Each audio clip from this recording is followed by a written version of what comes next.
Begin the vivisection, no anesthesia. Record everything.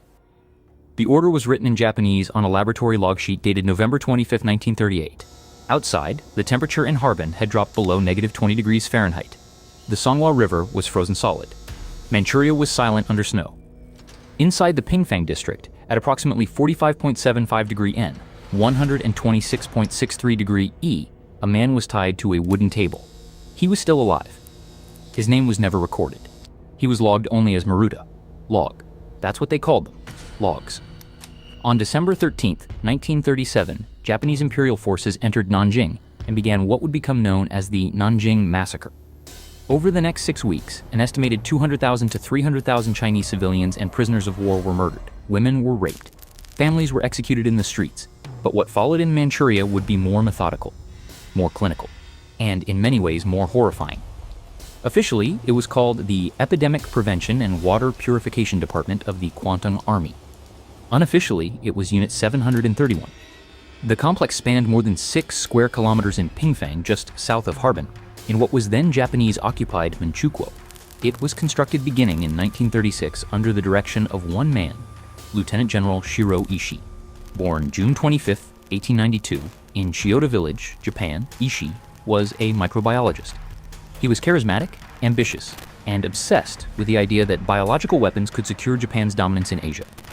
By 1932, following Japan's invasion of Manchuria, Ishii had already begun preliminary experiments at the Zhongma Fortress near Baiyinhe, about 100 kilometers south of Harbin. When a prisoner revolt exposed early atrocities, the project was relocated and expanded. Thus, Unit 731 was born. From the outside, Pingfang looked like a small industrial town. Brick buildings, guard towers, barbed wire, a crematorium, prison blocks, laboratories, animal pens. Inside, it was something else entirely. Between 1936 and 1945, historians estimate that at least 3,000 prisoners were held inside Unit 731. Most were Chinese civilians. Others were Koreans, Mongolians, and a small number of Soviet prisoners captured during border conflicts. They were never referred to by name. They were Maruta, logs. The official justification was epidemic prevention. Japan claimed it was studying disease control to protect its troops. But declassified testimony from post-war interrogations tells a different story. On August 6, 1946, during the International Military Tribunal for the Far East in Tokyo, evidence emerged that Unit 731 conducted human experimentation involving plague, cholera, typhoid, anthrax, and frostbite. The goal was weaponization. Prisoners were deliberately infected with Yersinia pestis, the bacterium responsible for bubonic plague. Others were injected with Vibrio cholerae. Some were forced to ingest contaminated food and water to measure incubation periods. Vivisections were performed without anesthesia. Organs were removed to study disease progression in real time. Limbs were amputated and reattached to opposite sides of the body to test surgical procedures. Women were forcibly impregnated and then infected to observe transmission of disease to fetuses. The frostbite experiments became infamous. On winter mornings in Harbin, guards would tie prisoners to posts outside. Their arms were exposed to sub-zero air. Researchers, including Dr. Yoshimura Hisato, would pour water over the skin until ice formed. Once frozen solid, they struck the limb with a stick. If it made a hollow sound, they knew the tissue was dead. They then tested different thawing methods: hot water, open flame, body heat. No anesthesia. No consent. The silence inside those rooms was broken only by screaming. Why? To understand Ishii's mind, you have to understand the era. The 1930s were defined by imperial ambition. Nazi Germany was conducting medical experiments in concentration camps under men like Dr. Josef Mengele. The Soviet Union operated gulags. The United States conducted unethical sterilization programs and, later, the Tuskegee syphilis study beginning in 1932. The world was sliding into moral collapse. Ishii believed biological weapons were the future of warfare. In his view, they were cost-effective, scalable, and devastating. By 1940, Unit 731 had expanded operations beyond the lab. On October 4, 1940, Japanese aircraft dropped ceramic bombs filled with plague-infected fleas over Ningbo, China. Outbreaks followed. Similar attacks occurred in Changde in 1941. Estimates suggest these biological attacks may have killed tens of thousands of civilians. But here's the part that was buried. In August 1945, as Japan prepared to surrender following the atomic bombings of Hiroshima on August 6, 1945, and Nagasaki on August 9, 1945, Ishii ordered the destruction of Unit 731. Prisoners were executed. Facilities were blown up. Documents were burned. Witnesses were silenced. And then something unexpected happened. Instead of prosecuting Ishii and his colleagues for war crimes, the United States made a deal. In 1946, U.S. intelligence officials, including representatives from the Army's Camp Detrick Biological Warfare Program in Maryland, began interrogating Unit 731 scientists. Documents later declassified under U.S. National Archives, file numbers such as RG-331 and RG-319 reveal that American officials saw value in the data. The information gathered through human experimentation was considered unique. In exchange for immunity from prosecution, Ishii and many of his senior staff provided their research to the United States.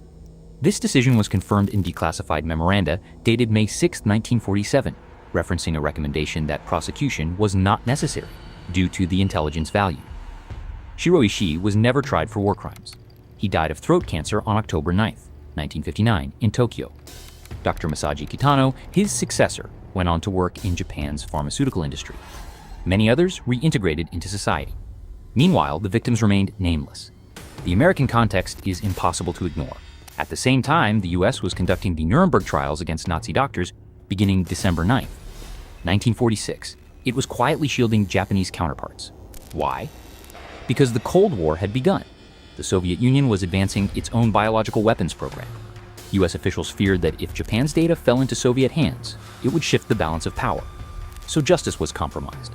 The climax of Unit 731 is not a single experiment. It is the realization that thousands were tortured, dissected, and infected in the name of science, and that the architects walked free. The full horror became clearer decades later. In 1984, journalist John W. Powell published an article in the Bulletin of the Atomic Scientists detailing Japan's germ warfare. In the 1990s, former Unit 731 members began giving interviews, confirming details long denied by the Japanese government. In 2002, a Tokyo district court acknowledged that Unit 731 had conducted biological warfare in China. However, the court ruled that the Japanese government could not be held liable for compensation due to state immunity. The site in Pingfang still exists. Today, the Unit 731 museum stands on the grounds of the former complex in Harbin, China. Visitors walk past reconstructed cells and preserved foundations. Beneath the soil lie crematorium remains and mass graves. Coordinates: approximately 45.75 degree N, 126.63 degree E. The wind still cuts across the open fields in winter, but the walls are silent now. The dark truth isn't just that Unit 731 existed, it's that it thrived. It operated for nearly a decade. It received funding, protection, and military backing. And after the war, its leaders negotiated their freedom. There was no dramatic arrest, no televised trial, just classified documents and quiet agreements. If you strip away the horror aesthetics, what remains is colder, a calculation, a government weighing justice against strategic advantage, and choosing advantage. Unit 731 was not the act of a rogue scientist. It was state policy. It was bureaucracy. It was signatures on official orders. And perhaps the most disturbing part is how long it took the world to acknowledge it. For decades, survivors' testimonies were dismissed as propaganda. Only when Japanese scholars and former staff began speaking publicly did the scale become undeniable. The legacy lives on in bioethics debates, in the Geneva Conventions, in every institutional review board that demands informed consent. Because history proved what happens when science is unrestrained by morality. The laboratory in Pingfang was demolished in parts, but foundations remain. The soil is ordinary now. Children walk past. Tourists take photos. But under that ground are the echoes of voices labeled logs. Shiro Ishii once argued that biological warfare was simply another weapon no different from bullets or bombs. History disagreed. Unit 731 stands as a warning carved in concrete and ash, not just about Japan, not just about World War II, but about what happens when ambition, nationalism, and scientific arrogance combine. The most evil laboratory in history wasn't hidden underground. It operated in plain sight behind official seals and patriotic slogans. And the men who ran it were not monsters in disguise. They were decorated officers, respected doctors, patriots. That's what makes it terrifying. Because evil did not wear a mask. It wore a uniform. And somewhere, in an archive box stamped RG-331, the paperwork still exists. Proof that the world knew, and chose silence. The next time you hear about a classified research program, ask who benefits from what you don't know.